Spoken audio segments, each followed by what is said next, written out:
Lagay ng ekonomiya, kalakalan, negosyo at iba pa. Atin ang alamin dito sa Ang Pilipinas Ngayon. Magandang araw, narito ang balitang negosyo at kalakalan.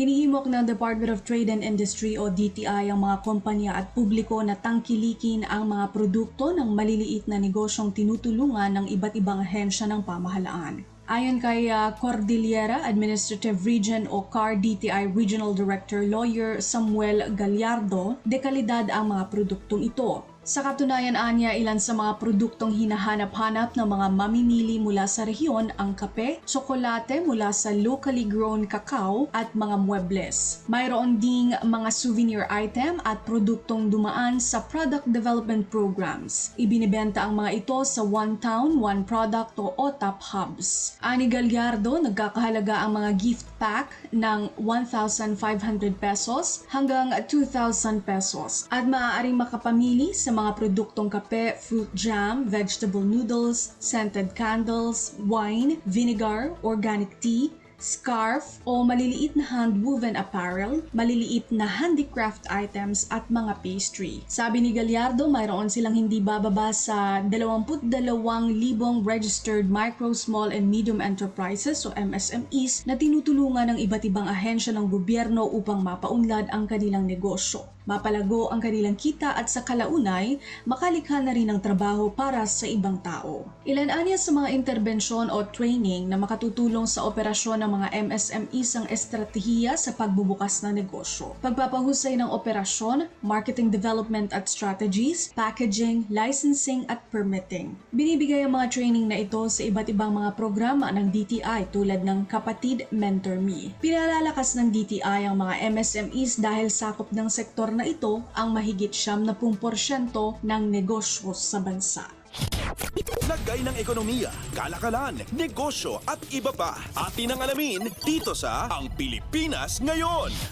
Matagal na sanang dapat ipatupad na gawing libre ang service fees sa mga electronic fund transfer ayon kay Senate President Francis Cheese Escudero. Pahayag ito ni Escudero bilang suporta sa hakbang ng Bangko Sentral ng Pilipinas o BSP na tanggalin na ang naturang charges para sa mga personal na transaksyon at bayad sa mga micro, small at medium enterprises o MSMEs. Bagamat tinitingnan ng iba na maliit lamang na halaga ang transaction fee sa bawat fund transfer, binigyang diin ni Escudero na kapag pinagsama-sama ito sa halaga ng isang taon, malaki-laki rin ang aabutin. Batay sa ilang mga ulat, ani Escudero, mayroong mga transaksyon ang isang kumpanya na aabot sa 75 pesos habang ang iba naman ay umaabot sa 600 pesos. Paliwanag pa ni Escudero, parang alkansya ito at maaaring barya-barya lang ang naihuhulog pero hindi namamalayan na ang laki na ng ipon. Dahil sa dumaraming bilang na mga gumagamit ng digital payments at electronic fund transfers, ani Escudero, kinakailangan din humabol ang makabago at naaayon na mga regulasyon hinggil dito. Batay sa datos, lumobo ang kontribusyon ng digital payments mula sa total retail payment transactions ng bansa sa 53% noong nakaraang taon, mas mataas ito sa inaasahan ng BSP. Nanindigan si Escudero na tama lamang na wag nang kolektahin ang mga fees sa person-to-person digital money transfers para sa personal, pampamilya at pangsambahayan. Lagay ng ekonomiya, kalakalan, negosyo at iba pa. Atin ang alamin dito sa Ang Pilipinas Ngayon. Pangwakas sa ating balitang negosyo at kalakalan, lumagda ang Philippine Economic Zone Authority o PEZA ng registration agreement sa Taiwanese manufacturer Ezcon para sa bagong pasilidad nito sa Lima Technology Center Special Economic Zone sa Lipa City, Batangas.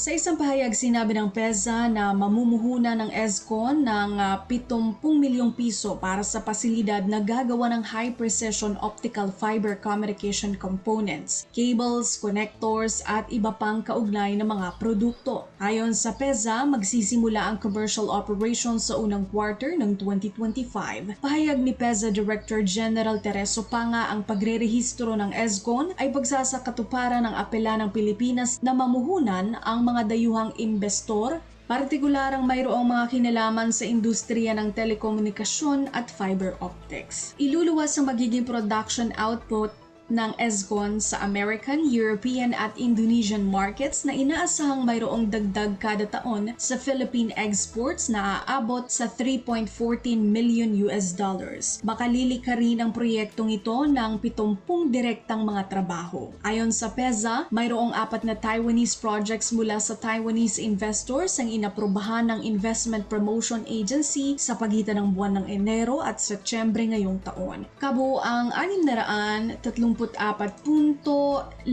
milyong piso ang halaga ng naturang pamumuhunan.